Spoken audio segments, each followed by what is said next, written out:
여러분, 임종석 전 청와대 비서실장이 왕십리역에서 인사를 나왔지요. 지역 유권자들에게 나에게 표를 달라 이러면서 말이죠. 아니, 표를 달라고 하기 이전에 공천을 받아야 되는 거 아닙니까? 당에서는 너한테 그 지역 공천 안 준다라고 했는데 나와가지고 또 인사를 하는 거예요. 정말 이재명 대표와 당을 얼마나 우습게 여기는 것인지 확연하게 드러나는 겁니다. 특히 명문정당, 문명정당 이 틀을 깨서는 안 된다라고 얘기를 합니다. 아니, 문재인 전 대통령과 이재명 대표 사이에 어떤 뭐 신의 또 혹은 정치적인 어떤 연합 연대하고 임종석 당신 공천이 무슨 상관이 있는데, 문명의 어떤 결속의 상징이 당신 공천이야? 당신이 나가고 싶은 곳에서 공천 받는 게 그게 문명, 명문 네, 그 어떤 연대의 표징인가? 그랬더니 말이죠. 어제 왕십리역에 나타나서 인사를 하니까 아마 대대적인 환영을 받을 거라고, 동정을 받을 거라고 생각을 했던 모양이죠. 그래서 윤영찬,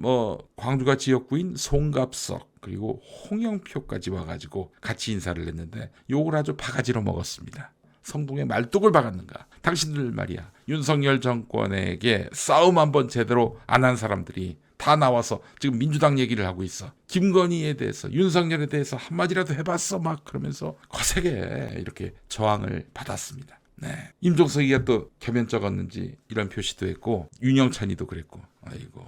야, 그게 현실이야. 언론 뽕을 맞다 보니까 세상 모두가 너희들을 옹호하는 것 같지? 그게 현실이야, 현실. 자, 정말 모릅니까? 우리 수박 여러분들. 당신들의 문제가 뭔지 몰라요? 윤석열과 싸우지 않은 게 당신들의 문제예요. 왜 안 싸웁니까? 싸워야 하는데. 윤석열과 싸울 마음이 없으면 22대 국회에서 필요 없습니다. 22대 국회에 가서도 폼 잡고 윤석열 정치검찰이 이렇게 민주당 의원들 모략하고 그렇게 고통을 주고, 그럴 때 짐짓 팔짱 끼고 한 발 빼고, 심지어는 그렇게 정치검찰이 죽이려고 하는 이재명 대표를 향해서 사법 리스크라고 손가락질하고, 그럴 것 같으면은 당신들은 국회 갈 자격이 없어요. 지금 민주당 국회의원들에게 요구되는 것은 윤석열이 국정을 망가뜨리지 못하도록, 더는 망가뜨리지 못하도록 멈춰 세우는 것입니다. 만약 그걸 안 하겠다? 그럼 당신들한테 왜 권력을 주지? 권력을 줄 이유가 뭐야? 당신들이 뭐가 예뻐서, 뭐가 좋아서 권력을 줘야 하는데, 싸우지 않는, 한마디도 못하는, 선거 때만 그냥 상대방을 악마화할 뿐이지 당선되는 순간, 빼지도 않는 순간 그때부터는 정말 우리 지지자들의 염원을 쌈싸먹는 그런 일을 할 것 같으면 뭐하러 당신들 국회의원 선거에 또 나오려고 해요. 어디 나가서 밥벌이를 하려고 지금 국회의원 하고 있습니까? 생계형 정치를 하고 있는 거예요? 조국 신당이 왜 뜨고 있습니까? 이낙연 신당은 왜 가라앉고 조국 신당은 왜 뜨고 있어요? 조국 신당에 대해서 제가 비판적이라는 거 다 알고 계시죠?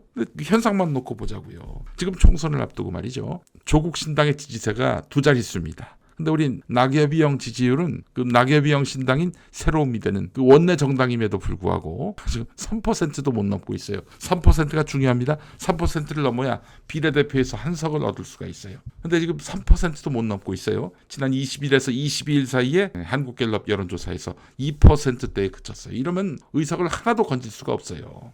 유튜브 타령합디다. 보니까 저기 뉴스공장, 그리고 박시영 TV, 이동형 TV 여기를 지목하면서 단순한 팬덤 조직을 넘어서 총선 경선의 변수가 되고 있는데, 이동형 TV나 박시영 TV에서 자신을 비명으로 낙인을 찍었는데 이것 때문에 현역 의원들이 전전긍긍한다. 이 채널들에서 수박으로 분류되면은 경선 승리 가능성은 크게 작아진다. 이렇게 얘기를 하고 있어요. 이 사람들은 정말 문제가 겉과 속이 다른 게 문제가 아니라 머리가 나쁜 게 문제네요.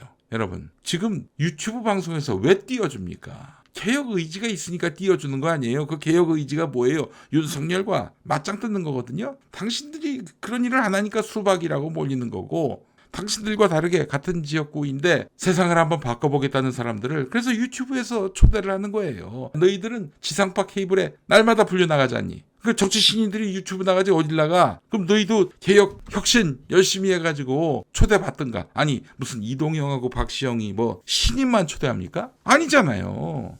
자기들이 그 정치를 하면서 효능감 없는, 있으나마난, 하나만한 그런 정치를 해놓고 왜 그걸 유튜브 탓으로 돌려? 너나 잘하세요. 참나 기가 막혀가지고 진짜.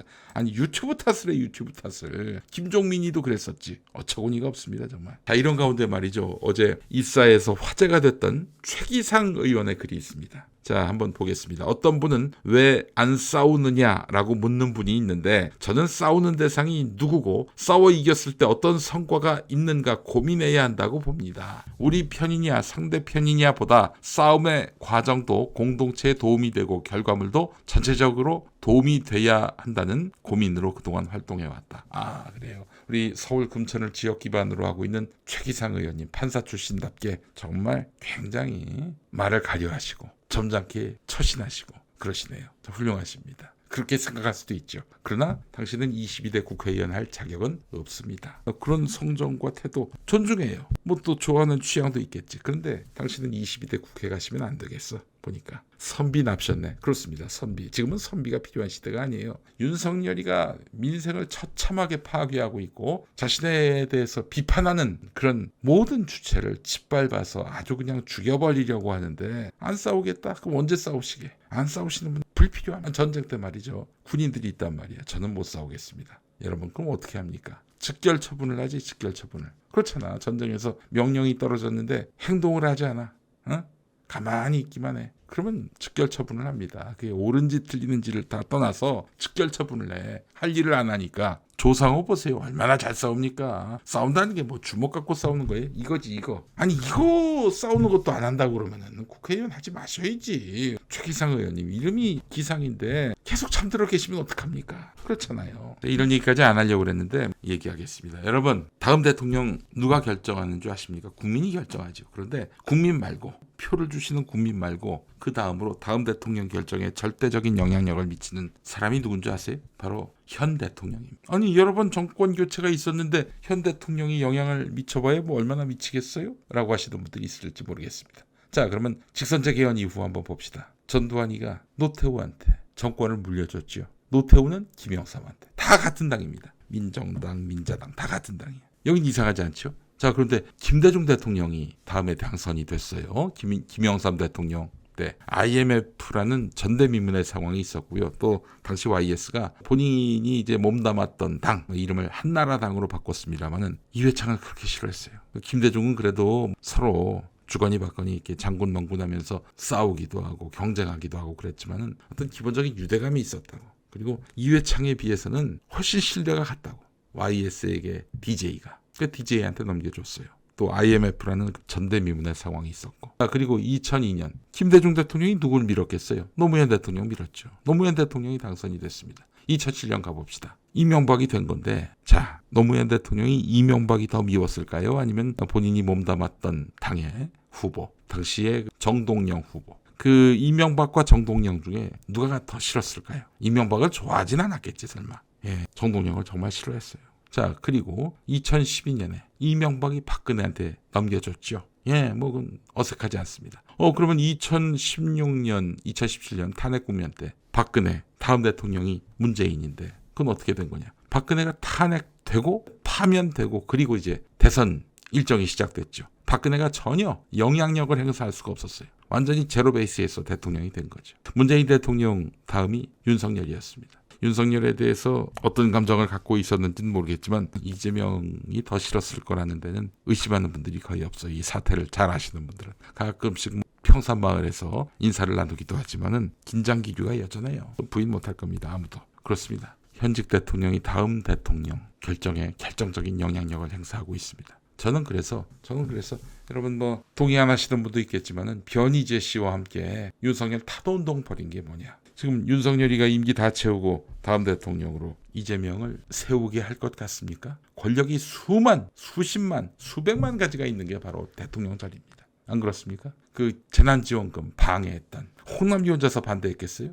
누군가 자기를 밀어주는 상부가 있지 않았겠어요? 어떻게 해서든 수단 방법을 가리지 않고 윤석열이를 끌어내고 그래서 2017년에 문재인 대통령이 당선된 것처럼 누구도 그 전직 대통령이 영향을 미치지 않는 선으로 해서 대통령이 다음 대통령이 선출이 돼야 한다는 게 제 입장입니다. 제 얘기가 틀렸나요? 과도한가요? 억측이 심한가요? 아닙니다. 여러분 윤석열이가 대통령 지위를 유지하는 가운데 이재명 대표가 대통령이 되는 건 정말 어려운 일이 될 것입니다. 그래서 저는 조기에 끌어내서 대통령이 없는 상황에서 대통령 선거를 치러야 한다. 이런 입장입니다. 자 어쨌든 여러분 이 수박 정치인 여러분 이재명처럼 행정적인 역량을 보여준 적이 있습니까? 사회 경제적 문제의 핵심을 자기 언어로 표현하고 해법을 제시할 줄 아는 정치를 해봤습니까? 시민들에게 내가 왜 정치를 하는지 그 목적을 분명히 설명해 봤습니까? 이재명은 말했습니다. 대동세상 만들겠다. 대동세상 만들겠다고. 모두가 공정하고 차별 없이 뜻하는 바를 실현할 수 있는 사회를 만들자. 그게 대동세상이거든요.